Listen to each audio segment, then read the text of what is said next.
Manchester United news, welcome back. We'll be talking the latest on the midfield situation. We've got some links about Andre Santos, and we'll also be talking about Bruno Fernandes. We'll be talking about Guimaraes, the left wing situation, as well as some other interesting stories as well, surrounding the manager and all other things as well. So don't forget, leave a like, comment, and let's get into it. So, the first thing we'll start by talking about is Bruno Guimaraes to Manchester United. It's been links that have kind of developed for a long time, and the whole story's been about him to Manchester United.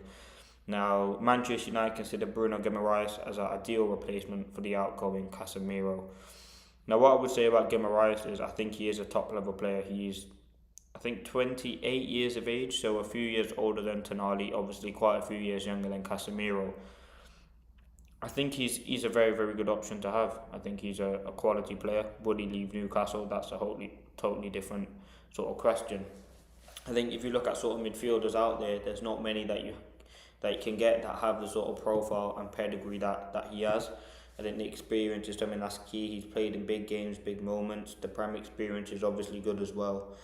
And I think he's a midfielder that, yes, will probably cost you north of £80 million, but any top echelon midfielder that United are going to go out and get is going to cost you that sort of money, whether that is Anderson, Wharton, Belabor, Tonali, Guimaraes. They're all going to cost you this sort of expensive fee. And I think that's something that United have to take into account. For me, and I think for a lot of people, he's not a cheap option, and he wouldn't come under the sort of alternative option as someone that's, for example, Tyler Adams or João Gomez or an Angelo Stiller. He's someone who is top level. He's an A-grade midfielder.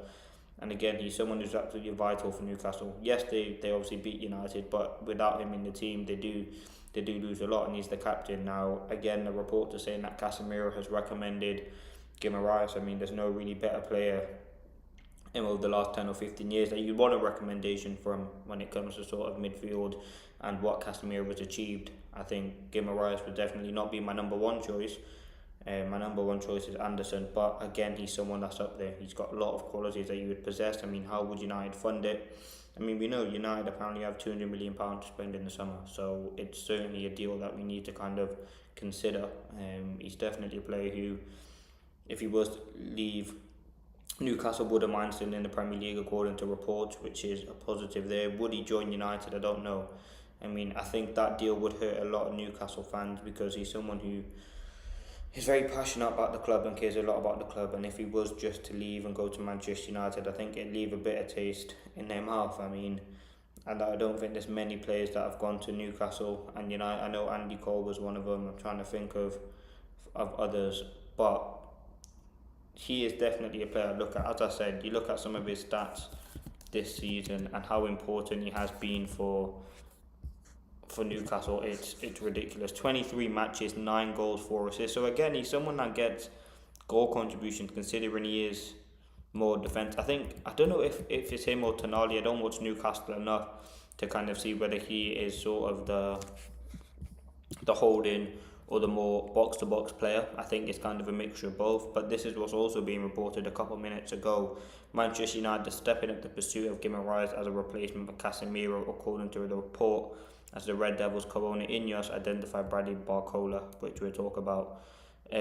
So yeah, sources have told us that United plan to spend £200 million on new players this summer if Carrick guys the Red Devils Champions League qualification. So Newcastle, Manchester United made contact, and Manchester United are the most prominent suitors in recent days for the Brazilian international midfielder. We understand that Casemiro has recommended the Brazilian to Manchester United. Sources told us that Newcastle would demand £100 million to sign him. However, Ineos could reportedly offer £80 million for the 28-year-old former Lyon star. Listen, it's not going to be a cheap deal, we know that. And whether that is £80 million, I think that's probably something that he's worth. He's a very good modern day midfielder. He's someone who can break up play. As it's seen by stats, 13 goal contributions in 23 games is key. And I think he'd definitely be an option I'd consider. I think in terms of my choice of midfielder, I just think we need someone who is good aerially, good physically, good on the ball, is young relatively, which Guimaraes, 28, probably doesn't fit that sort of profile. But again, is listen, it's going to be impossible to find a Casemiro replacement. I mean, he's just that level of midfielder. I think he's someone who has a lot of quality. The ability is obviously there. The experience, the know-how, lacks a bit of pace. I think aerially, for someone of his height, is fantastic in our box and in the opposition's box, which is something that's vital. I think as a keeper, sorry, not as a keeper, as a midfielder, and especially with him, you need him to be physical, and he's chipped in with a lot of goals. So in terms of goal contribution wise, Guimaraes is certainly someone who can offer that. Is he the perfect choice? Probably not, but we'll have to wait and see. Again, it's going to be an expensive deal. Now on Bruno Fernandes, if Manchester United qualify for Champions League football and present Bruno with a very interesting and ambitious project, there are chances for him to continue and stay. So Bruno Fernandes' contract at Manchester United, I'm sure he's got a few years. 2027 is when his contract ends. I believe he's got a few he does have 2 seasons on it. He's in the region of £300 to £325 per week, making him one of the highest earners at the club. Apparently United want to offer him sort of a bumper deal to around 400k a week if we do get Champions League. What I want to say about Bruno is I want to keep him at the club. He's got ridiculous, his performance on the pitch is outrageous. He's someone who has a lot of quality. We know that, we've seen that. Hasn't got below 20 goal contributions in a season. I would give him whatever he wants to keep him at the club for another 1 or 2 seasons. I think, imagine in 1 season we have to get rid of, or not get rid, but we have to replace Bruno, replace Casemiro, bring in 3 midfielders as it is to replace, as I said, Casemiro, potentially bring in a left back, a left winger, sort out the Onana buying the situation, Maguire's new deal, Luke Shaw, all these sort of things, as well as talking about a Bruno replacement. I just don't think now's the right time. I think it'd be a very sad day when he does leave United. Inevitably will probably be in the next 1 or 2 seasons. Again, getting United Champions League football, which does look on the card at the moment. I know we've had a bit of a blip in the past few weeks, West Ham, Newcastle in particular, but I think Champions League is definitely there for the taking. I'm hopeful United can get the job done. We've got some tough games coming up, Villa next week, and then, I mean, the amount of games we play is ridiculous. There's I think we played 1 game there's just ridiculous amount of gaps in games from when United play. I haven't looked at the schedule, but there's 2 weeks, or it'll be a 10 days, or we're playing on a Monday or a Friday.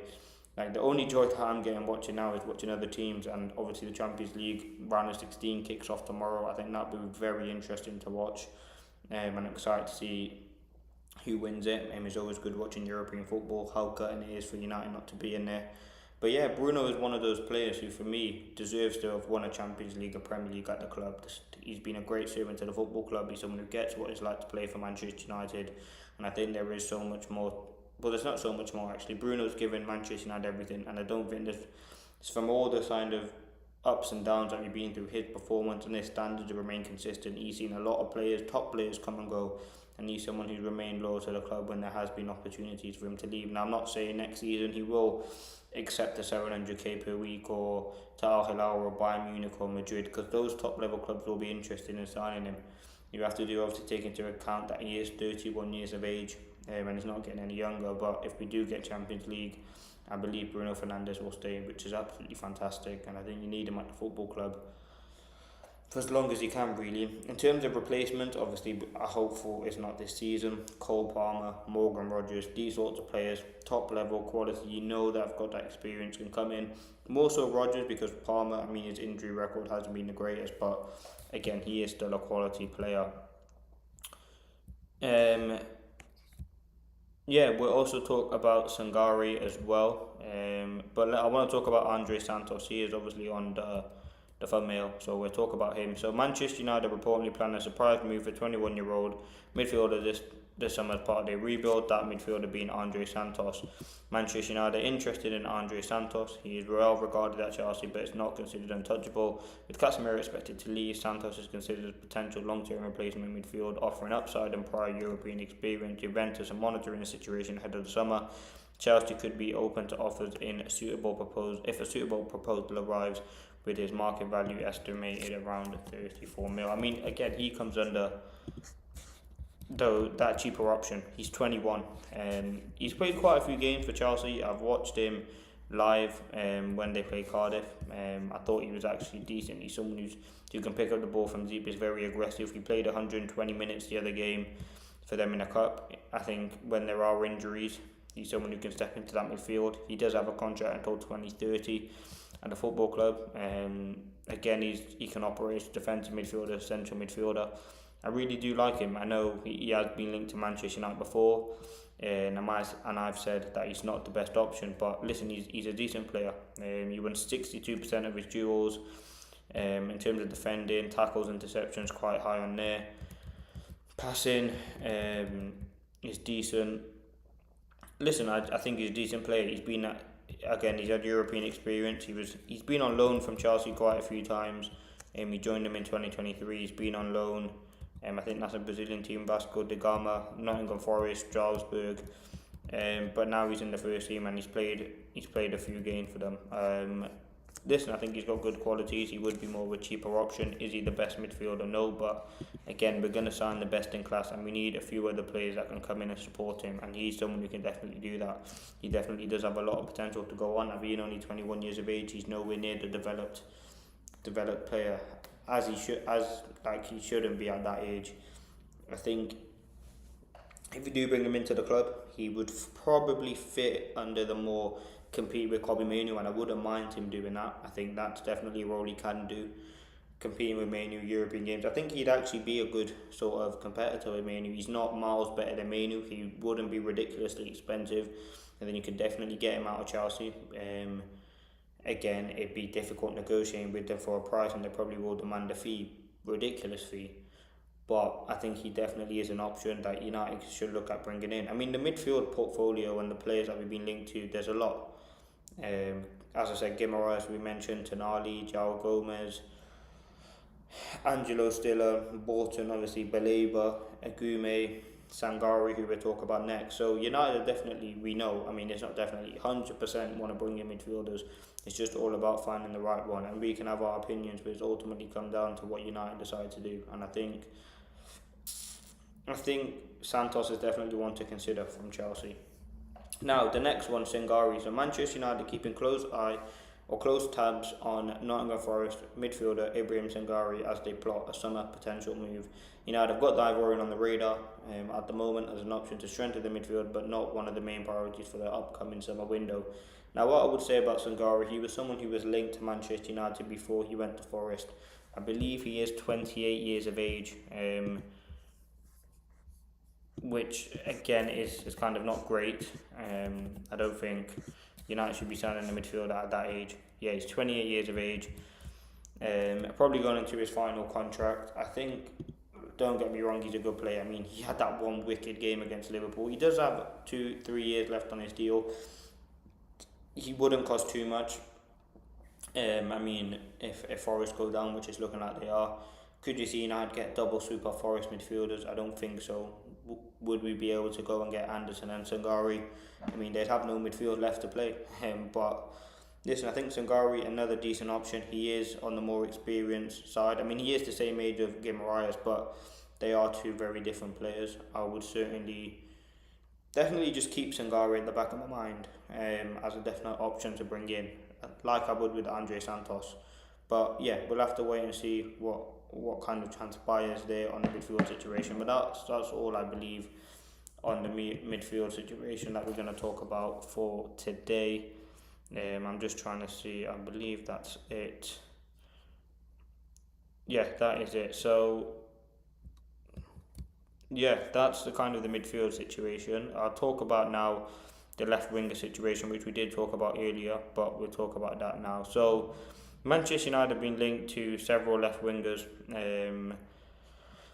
Yan Diomande, who we'll talk about first. So Yan Diomande, 19 years of age, currently at RB Leipzig. Someone who United scouts have been at previous games for him to watch more recently. He's 19 years of age. He's a developing left winger. Now, is he sort of the left winger you bring in to play straight away? No.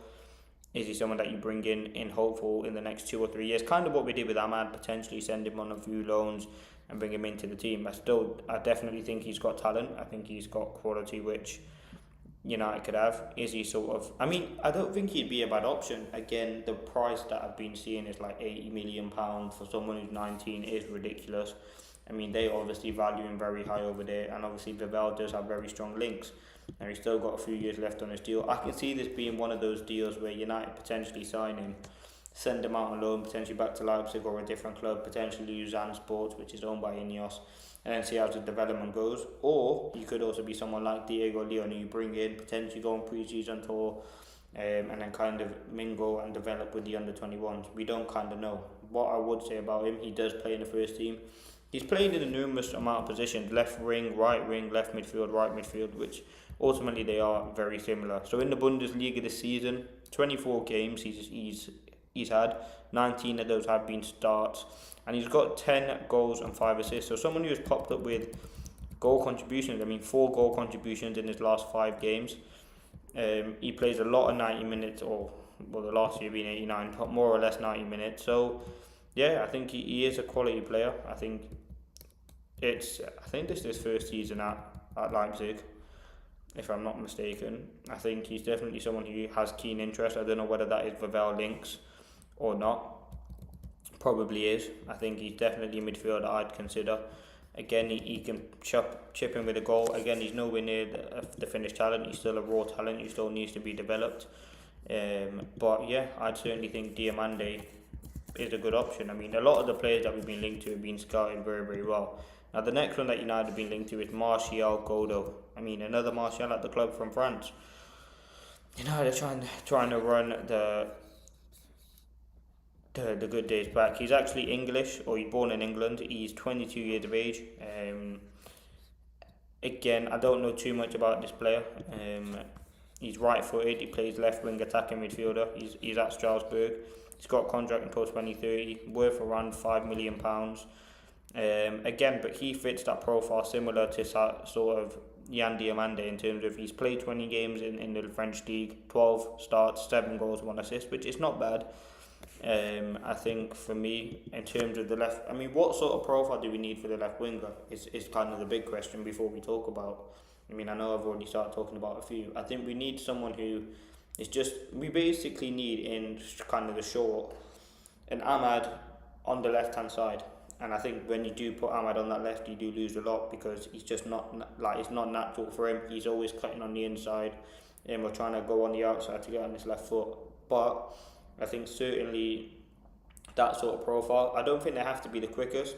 I think what we have with Cunha is he's someone who can play on that side when you need him to, but it's just his natural way in which he plays football. He likes to drift inside, and there's nothing wrong with that. I think if you do drift inside, you have to have a left back on the overlap who can cover for you more so, but also attack with you and cause some problems down that side, which I don't think we really get from Cunha, to be honest, in terms of Shaw more recently hasn't been, but I mean, I don't know, it was just me watching the games or because I'm kind of tied up in the moment watching United games, but I don't really see Luke Shaw bombing on the overlap as he used to do maybe 2 or 3 seasons ago. I don't know whether that's with age or he's carrying an injury or fitness or what, or not being tactically told to, but we don't really see him on the overlap as much, and that's something that we do miss. I think Dalot at times, I mean, you look at the instructions of the players, Shaw's been someone who has been told, I know in that Everton game it was different, and the Newcastle game Mazraoui come on for parts of it, but definitely in the early Garrett games it was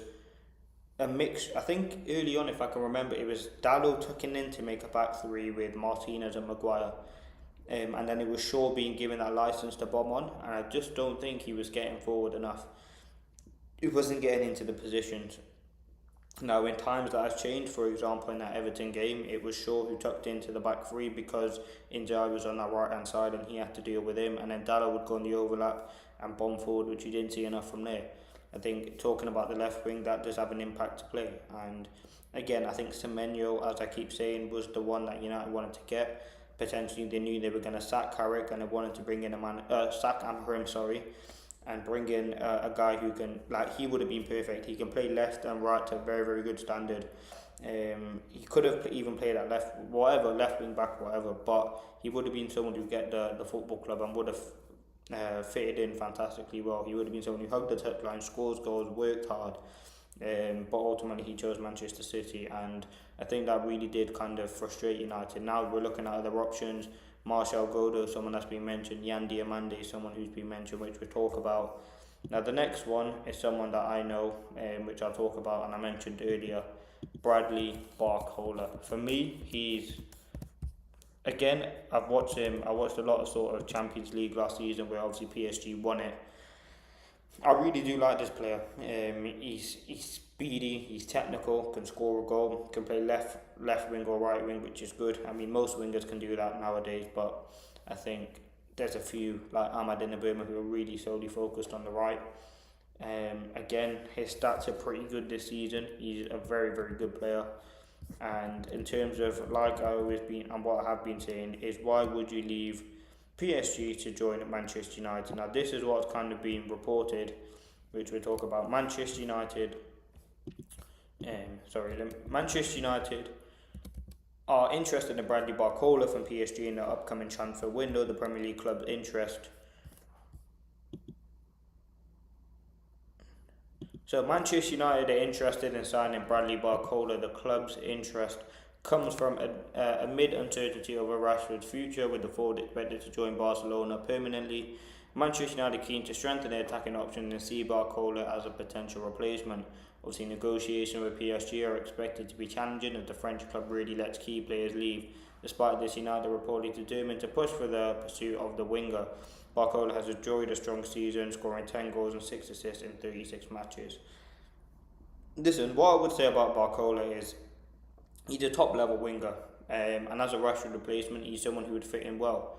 As I said, he's someone who don't have Premier experience but has won the Champions League, scored numerous goals for PSG, and PSG were one of the best teams in Europe in my opinion. And I think what we've seen from him, especially in the bigger stage in Europe, has been fantastic. This season has been good for him.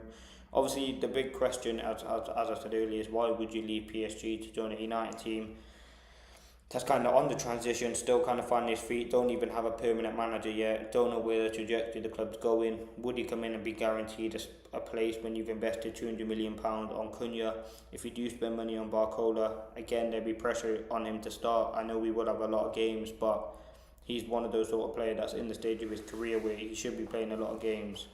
There's no doubt in sort of Barcola's quality. I think he is a top level player, and we've seen that time and time again for PSG in the big moments. And yeah, he's someone who I think would suit United fantastically. We know United want a left winger because we've been linked to many, and I think we do need one. In terms of his contract situation, which is something that we have to look at, 2028, so 2 years left on his deal. 61 million value, I think that's probably a bit under what PSG would ask, probably 70-80 million. I mean, the left winger situation interesting because I don't know whether United will have enough funds to go out and splash 70-80 million on a left winger. Obviously, if we were in dreamland here, would be Kavicha Kvaratskhelia from PSG. I think he's fantastic. He's 25 years of age.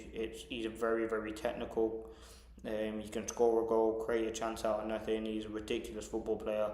And I think he is one of the best attackers or best left wingers in football for me. I think what you've seen from him at Napoli, what we've seen at PSG is fantastic. In terms of other wingers, which we'll talk about, but Barcola is definitely one up there as well. He's more on the younger side and still not the finished product. Neither is Kvaratskhelia, to be fair. But again, the thing comes from the fact that we've seen Cunha drift inside too much, and he's been someone who's not been able to kind of find his feet really. And I think Barcola for me is definitely an option to look at as a potential left winger. He's speedy, he's technical, can get a goal and an assist. He suits the profile that we need. I think he would adapt to the Premier League fantastically well. I mean, imagine potential thing you get Enrique and Barcola in the summer now. By any stretch, I don't think that's going to happen, but I do certainly think United are holding interest in him. Now, the source that it's come from is not the most credible, but wow, is he an A-grade midfielder to bring into the football club. Now you can let me know your thoughts. United have been linked to a lot of other left wingers. Obviously Yan Diomande is someone that United have an interest in. Iliman Ndiaye, Martial Godo as well, and I think there was another few players in there. I mean, one that always gets mentioned is Leao. I think Leao's an interesting profile because there is always rumours that he is going to leave AC Milan, but nothing ever really materialises. I think United are obviously in the market for a Rashford replacement, and that's what the reports are suggesting. I think it comes also from the fact that Cunha is a player who likes to drift on the inside, and I think United have missed, particularly in the Newcastle and Palace game, miss real width without Shaw being in the team. I think if you do have Cunha on the inside, you need a left back who's going to be relentless up and down the pitch. I just don't think we have that, if we're being honest. So yeah, I mean, the Barcola situation is interesting. Obviously, I would take him at United. I think he's a fantastic player. The price would be really, really high, which is something that United would definitely have to look at and consider. But the focus is obviously the midfield, and I think that's something that we need. Obviously, concerned would he be able to adapt to the Premier League? That's to any signing, and we've seen it at United and other clubs. You look at sort of the money that we have invested into wingers that just haven't worked out, or in attackers in general. Højlund, £80 million, didn't really work out. Sancho just wasn't great. Anthony as well. There's probably more in there that just haven't worked out. Ugarte, example, he's not a winger, but he's someone who we bought from PSG, didn't really adapt to the Premier League and hasn't really looked like the player that we saw at PSG. But in terms of Barcola, as I said, he fits the profile to a T. He's aggressive. He's someone who scores goals, creates chances. He would definitely be someone I'd look at for the attacking left wing position. But again, we have to go out and make sure we get a midfielder first, and sort out that midfield, because that is a priority. Again, it comes down to funds. I think whoever kind of is cheapest, I think United will go for. I think it's not a position that we're crying out for. I definitely do think we need depth in the attack. When you look at our attackers at the moment, Ahmad, Mbeumo, Cunha, Bruno. I mean, actually no, we're talking about kind of wingers. Cunha, Mbeumo, Ahmad. They're kind of our main three wingers. You can put Dorgu into that question if you want. We don't know kind of long term under a new manager, or whether that is Carrick. Is he going to stay in that position? But 4 attackers for 2 positions is not bad, but I still think we need one more body in there, and potentially and preferably on the left hand side. But yeah, Barcola, you can let me know your thoughts. Now moving on, we'll talk Iliman Ndiaye next. So Manchester United have been linked with a move for Everton's Iliman Ndiaye as a potential left winger. Now we've already just talked about Bradley Barcola, and I think Iliman Ndiaye is one of the most outstanding players for Everton, and in the Premier League, in my opinion, he's had a sort of great career spark. I think he was at Rising Ballers, and then he made his way through like Marseille, Sheffield, and now at Everton, where he is, for me, their best player.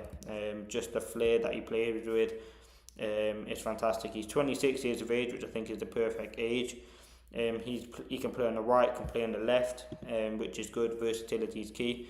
I think he does prefer to play on the left. I think obviously when they bought in Grealish, and he's so left heavy, and most of his good moments come down the left, I think that's why he's played there, and Iliman Ndiaye had to go over to the right. But he's looked good on that right hand side as well. He's very skillful. He's got a lot of quality. He's got a contract until 2029. I mean, I think he definitely is one of those players that will leave Everton, whether he goes to Arsenal, City, whoever it is. I'm sure a club in the Premier League will pick him up. I think he is that good of a player. He's someone who's very, very key for Everton, and again has been on the radar with a potential move to United. Now, I've seen a lot of people say he is kind of similar to Cunha. I think what I would say about Ndiaye is he's someone who does tend to drift, but can hold his width if he needs to. And I think that's something that's key, having that balance. I think Cunha, listen, I'm not saying when I've been talking about Cunha, he's someone who don't hold his width at all. But I think we definitely need like a left-hand side player, and I think someone who can just hold the width, like a Doku, like a Ahmad or an Mbeumo, cut inside when they need to. I think what I would say about Ndiaye, his stocks have obviously risen, which is good to see for him on a personal level. Everton will probably demand, I'm going to say £70 million. I know his market value is about 35 to 40, but they're going to demand something ridiculous for that sort of player, and they're going to obviously value him highly, especially dealing with United and the Premier League club in general. Now you look at his stats, 23 out of 23 matches he's been involved in the Premier League, he has started, 5 goals, 3 assists. I think that takes him up to Everton's kind of most important player. Now, as I said, like the amount of 90 minutes he played, which is key, which is important to look at to kind of see how valuable he is for the team. In the last sort of 6 games, he's completed 90 minutes. Then before that, he was obviously at AFCON. But even before AFCON, regular 90 minutes. And yeah, I just think he's a breath of fresh air, and he's a very, very good player to watch. He's someone that gets you off your seat. He's someone who excites a lot of players, and for me would be someone I look to bring in. He kind of reminds you of an olden day player, someone with a lot of flair, a lot of creativity, a lot of skill, a lot of power, a lot of accuracy, a lot of tech, really. And I think that's something that potentially United miss. I think we have that. We have a lot of technical players. Cunha is very technical. Bruno and Bumo, Ahmad, they have their own technical abilities, but I think Inter is just a different level player, man. I think he's someone who Ineos will definitely consider as an option. I think, is he the finished article? No, but I think out of the players we've been linked to, Marshall, Godo, Diamande, Barcola, I think he is more the complete player. I think that's probably due to age and experience that he's had. But again, I would definitely look at signing him for Manchester United, man. I think he's a quality player. He'd probably be my number one preference, really, for the left wing position. I think this is not the first time he's been linked with a move. There has been previous links before. And again, I think he's someone I'd look to definitely bring in. As I said, you can let me know your thoughts in the comments. He will probably cost a lot of money to bring in, but is he someone that's worth it, in my opinion? In your opinion, let me know. In my opinion, I think if you're going to spend £70 million, why not go and get one of the best wingers in the Premier League for me? One of the most quality players, someone who can create a chance out of nothing, a flair player. And again, it's probably what Manchester United need. But yeah, you can let me know your kind of thoughts and opinions, as you always do. We know sort of United are in need of a winger. Is Iliman Ndiaye that potential option? We will have to wait and see. As I said, if you look at best wingers in the league, you probably have Doku, Semenyo. I know Salah's not had a great season, but I think you have to put him up there. I think Mbumo's been great. If we're looking at other sort of potential wingers lower down in the league, I think Kevin Shard has been brilliant. I think Ndiaye has been good. I think Grealish has been good, but we know Grealish is quality. I'm trying to think who else is good in the league off the top of my head. I think Saka obviously up there, but yeah, I think he is that upper echelon player, and I believe he will go to a top level team. I think that's something that you have to consider. But yeah, I think you can let me know your thoughts on Ndiaye. Would you bring him to Manchester United? So that's kind of the left wing situation there. You can let me know your thoughts on that. I'm trying to see now if there's anything else we could potentially talk about. I think that's all the latest Manchester United news kind of summarised there as well. I don't think there's anything. I'll have a look now.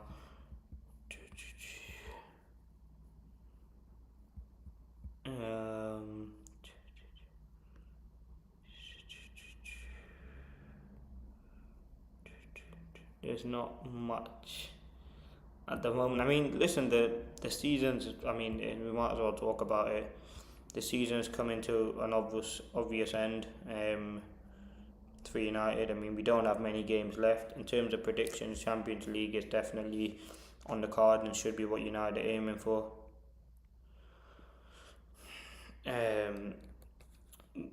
The games we have left: Villa at home, Bournemouth away, Leeds at home, Chelsea away, Brentford at home, Liverpool at home, Sunderland away, which is not going to be easy, Forest and Brighton. So that's 1, 2, 3, 4, 5, 6, 7, 8, 9 games. Listen, it's out of those 9 games, I think Villa, I think we will get a draw. I think we draw against Bournemouth. I think we beat Leeds. I think we get a draw with Chelsea at Stamford Bridge. I think we beat Brentford. I do think we beat Liverpool. I think Sunderland will probably lose. That's a very tricky place to go, but we see as we get closer to that. Forest, I think we'll win at home, and Brighton away, I think we'll win. So listen, a few wins in there. I think we should be able to secure Champions League. Obviously, Chelsea have their own endeavours going in, sort of the Champions League or whatnot. So hopefully that will give United that sort of advantage there, and we can really get into the Champions League. But yeah, you can let me know your thoughts in the comments. Leave a like, comment and subscribe, and we'll see what does happen. But that has kind of been all your latest news on the midfield situation, the attack, Bruno Fernandes, and yeah, hopefully be back tomorrow.